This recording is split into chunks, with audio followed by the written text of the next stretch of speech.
इस वक्त हम मौजूद हैं बुलंदशहर के फैसलाबाद में। हमारे साथ एक छात्रा है जो कि स्कूल में पढ़ती हैं। उन्होंने अपने घर पर एक प्रोग्राम किया, उसमें काफ़ी बच्चे भी आए और बुज़ुर्ग भी आए। उन्होंने एक नज़्म पेश किया। इनसे जानकारी लेते हैं कि आखिर उन्होंने क्या कुछ सुनाया, कहाँ से वो सीखा और कितने लोगों के सामने वो पेश किया। जी बेटा, क्या नाम है आपका? कामिया। अच्छा, तो आपने क्या सुनाया था? मैंने नज़म और बयान करा था। अच्छा, क्या बयान था आपका? वो हमें तकरीर सुनाइए। अस्सलामु अलैकुम वरहमतुल्लाहि वबरकातुहू। अल्हम्दुलिल्लाहि वकफ़ा वस्सलामु अला इबादिहिल्लज़ीना इस्तफ़ा अम्मा बाद फ़क़द क़ाल नबी सल्लल्लाहु अलैहि वसल्लम मन तज़व्वज इम्राअता लिइज़्ज़िहा लम यज़िदिल्लाहु इल्ला फ़क़रन ला आखिरतु कमा क़ाल अलैहि वस्सलातु वस्सलाम। सदर मोहतरम और गिरामी क़द्र सामाईन किराम, इस वक्त मेरा मौजूद सुकून हमारे माशरे का वो नासूर है जिसने ज़िंदगी की बुनियादों को हिला कर रख दिया, सैकड़ों हज़ारों घरों को तबाह बर्बाद कर दिया और कितने ही जज्बात को मसल कर रख दिया। ये वो बीमारी है जिसे आप जहेज़ के नाम से याद करते थे। मैंने खुतबे के बाद हदीस शरीफ पढ़ी तो उसमें हुजूर पुरनूर मोहम्मद अरबी सल्लल्लाहु अलैहि वसल्लम का पाक इरशाद है कि जो शख्स इज़्ज़त हासिल करने के लिए शादी करेगा तो रब्बुल जलाल उसको ज़िल्लत के सिवा कुछ न देंगे, और जो शख्स माल की लालच पर शादी करेगा उसको फ़क़रा फाक़े और तंग दस्ती के सिवा कुछ नसीब न होगा। इस्लाम के पासबानों, आज हिंदुस्तान के अंदर और ख़ास तौर से हमारे माशरे में जहेज़ एक ऐसा नासूर बन गया है जो एटमी हथियार से ज़्यादा ख़तरनाक मौलिक साबित होता जा रहा है। उस मनहूस जहेज़ की बुनियाद पर हिंदुस्तानी माशरे में रोज़मर्रा अखबारात की रौनकी बनकर ये सुर्खियाँ छिपती हैं कि फ़लाँ शौहर ने अपने ससुराल वालों से स्कूटर ना मिलने पर अपनी नई नवेली दुल्हन को जला दिया। फ़लाँ शख्स मज़ीद जहेज़ का मुतालबा पूरा ना करने पर बीवी को मौत की घाट उतार दिया। अजब माजरा है हजरात देखिए, अजब माजरा है हजरात देखिए, दामाद मांगता है खैरात देखिए। प्यारी बहनों, अखबारात की ये सुर्खियाँ अब गैर कौमों के बारे में नज़र आती, मगर अफसोस अफसोस की रफ्ता रफ्ता हमारे इस्लामी माशरे के अंदर भी ये वबा फैल चुकी है।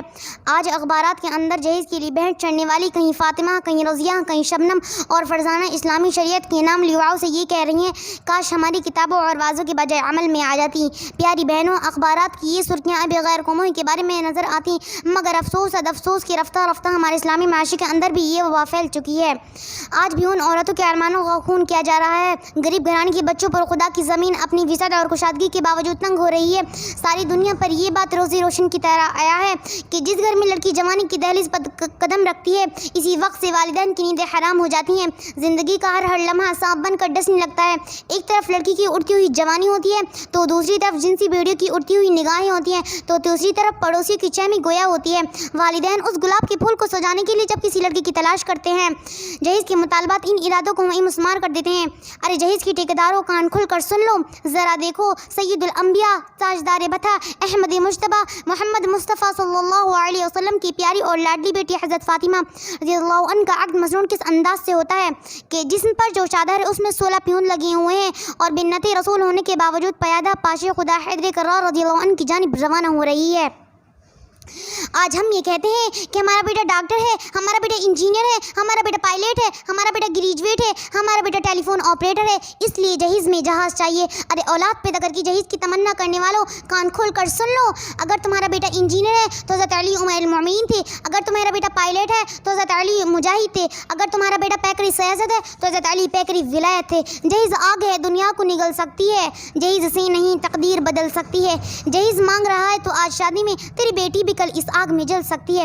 हजरात, आइए हम सब मिलकर इस बात का अहद करें कि उस जहेज़ जैसी मलऊन रस्म को मिटाकर दम लेंगे। ये संग गरा जो हाइल है रस्ते से हटाकर दम लेंगे। हम फूल भी हैं, तलवार भी हैं, दुश्मन को मिटाकर दम लेंगे। वमा अलैना इल्लल बलाग। जैसा कि इन्होंने हमें काफ़ी कुछ ऐसे वर्ड बोले जो आपके भी समझ में आ रहे होंगे। उर्दू के काफ़ी ये वर्ड्स थे। इन्होंने उसमें जताया बताया कि जो भी उसमें था सब कुछ दहेज को लेकर था।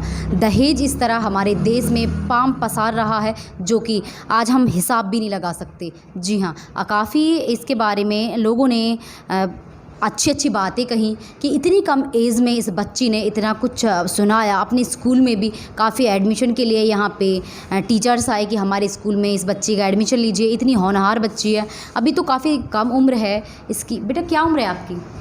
मैं 12 साल की हूँ। जी, अच्छा, इन्होंने बताया कि 12 साल की इनकी एज है, काफ़ी कम एज में बच्चा इतना सब कुछ पढ़ रहा है, दहेज को लेकर इतनी सारी बातें बोल रहा है, वो भी एक जुनून और जज्बे के साथ में इतनी चीख चीख कर ये समझाना चाह रही हैं, दर्शाना चाह रही हैं कि दहेज बंद कीजिए देश में। और भी इनसे जानकारी लेते हैं कि आखिर क्या और भी इनके मन में चल रहा है। जी बेटा, आप पढ़ाई में क्या कुछ करेंगे आगे?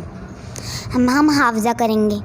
अच्छा, जैसे कि आपने अभी दहेज को लेकर काफ़ी सारी बात बोली, तो ये आपको कहाँ से सीख मिली? ये हमारे मौलाना ने सिखाया था हमें। अच्छा। हमारे मौलाना ने हमें पर्चे दिए थे, उन्होंने कहा था कि इन्हें याद कर लेना अच्छी तरीके से, तो हमने उन्हें याद कर लिया।